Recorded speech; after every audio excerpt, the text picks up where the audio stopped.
What's up, everybody? So it is the calm before the storm here at Texas Toast Guitars on Monday, and I think we're having six guys coming this week, and we're gonna build some guitars from scratch. We're gonna start with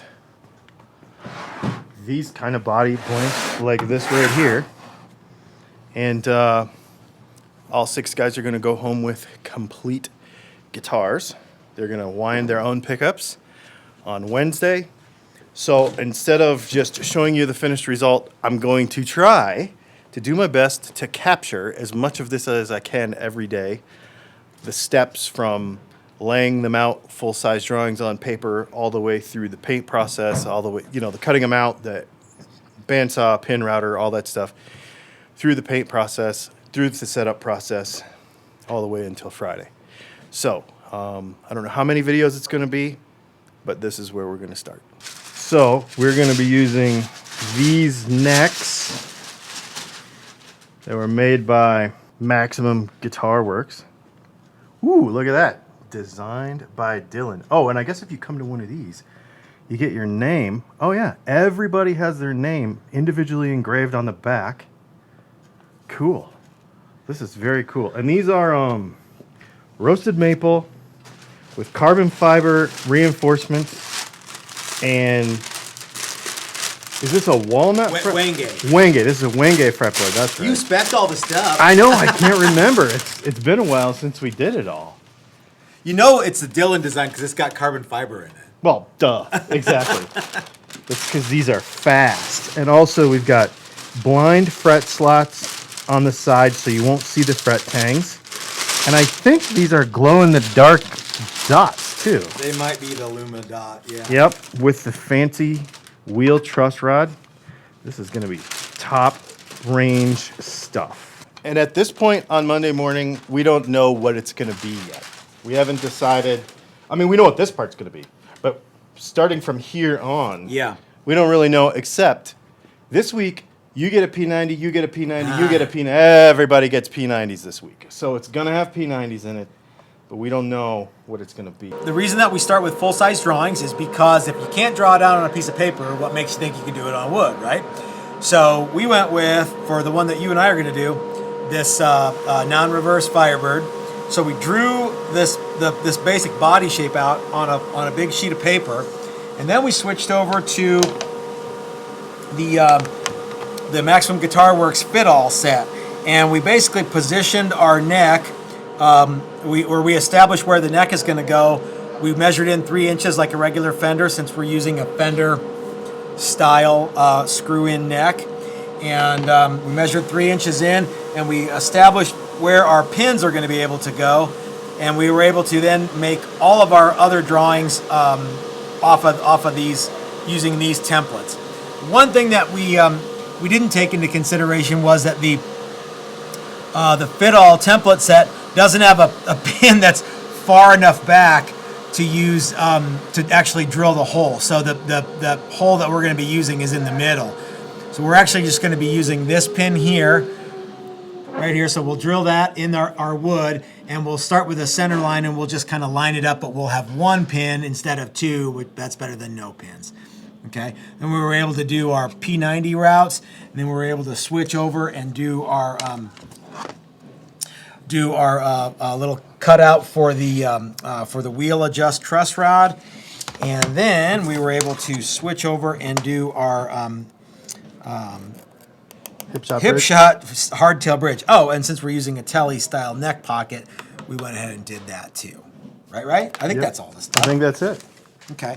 Cool. So what we'll do is, we'll end up drilling this hole, and we'll draw a center line, and we won't be drilling a hole in the back because we don't want a hole through the back of the guitar. So we'll pin it here and tape it here. Exactly. Basically. Because as is you and I's normal thing, we come up with some ridiculous thing that isn't easy like everybody else. Yeah, something that's so what he's talking about is, when you come to these classes, typically you'll use this fit-all template set and see how there's a location pin here and a location pin here, and then these will get cut off at the end after all of the routing is all done. Yeah, cool. beginning of day 2. So everybody got to choose what body that they Wanted to make. wanted to make. So 3 guys are doing the Batfish guitar, and kind of, right? I mean, because the original one had a telly bridge. Yep. Okay. So and then you're making the non-reverse Firebird. Yep. Which I call the double reverse Firebird. And then one guy's doing a Jazzmaster, one guy's doing a Newman style, and another guy's doing Les Paul double cutaway style. But not the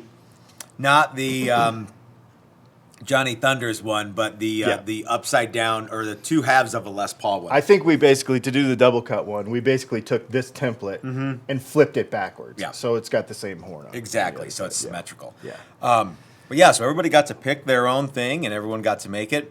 Everyone worked real hard, and got neck pocket and Cut it out on the bounce off first, right? And then the cool thing about you're right. They did cut it out on the bandsaw to get the rough shape, and then we put the neck pocket in, and then we put the pickup routes in, and we did the control cavities. And then and this is all template stuff that you have to kind of stack templates to do. And then this little guy here for the wheel adjust truss rod. This guy here. Yep. But the beauty of the way that we do this is we're using Steve's templates from Maximum Guitar Works, and you can plop the templates on and off. And because the bridge location or the scale length works with the neck, everything works together.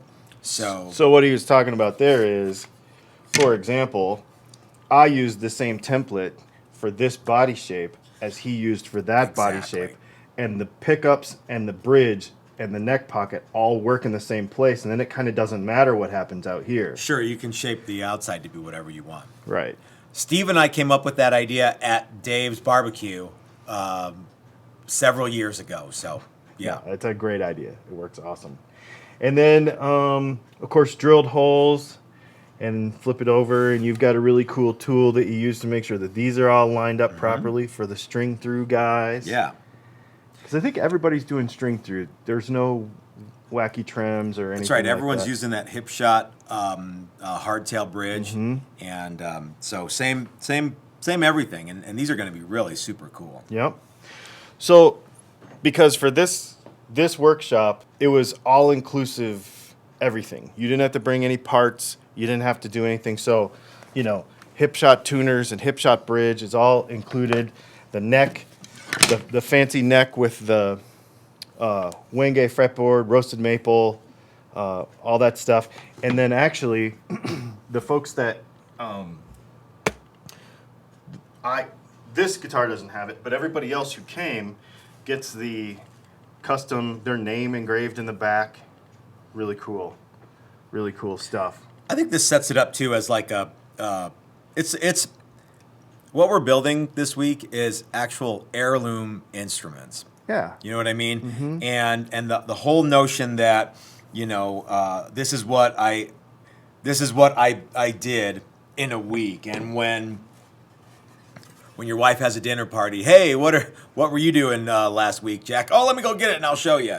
This becomes something that you're absolutely totally proud of when it's all said and done. And it doesn't matter if it's this workshop or any of the other ones, but this one's cool because you get to wind your own pickups, you get to choose your own body shape, but all of the tricky things are made considerably less tricky, but all the handmade, cool, unique, one-off stuff is still there, and I really like it. So today, what we're going to do is we're going to sand today, get them ready for paint. I hate sanding day. Sanding day is sanding day. But we might get into some other cool stuff later this afternoon, starting on frets, starting on winding pickups, and some other stuff. So Finish. Starting on finish Yeah, work. so Chris is going to get everybody UV pore fill, and we're going to get started on. So while you're doing pickups and I'm doing frets, Chris is going to be working with guys on spraying UV cure finish. So we'll try to capture as much of that, and then maybe we'll do another review like this tomorrow morning. So stay tuned and subscribe and all that stuff. Isn't it going to be cool to see? So you guys can see what like it's basically raw wood today, but there's going to be a lot of neat stuff tomorrow. That's like, wow, in Yeah. one day. Yeah. Well, even this, the guys yesterday here, starting with a block of wood yesterday. This is literally what we started with yesterday morning. Was just that, Yeah.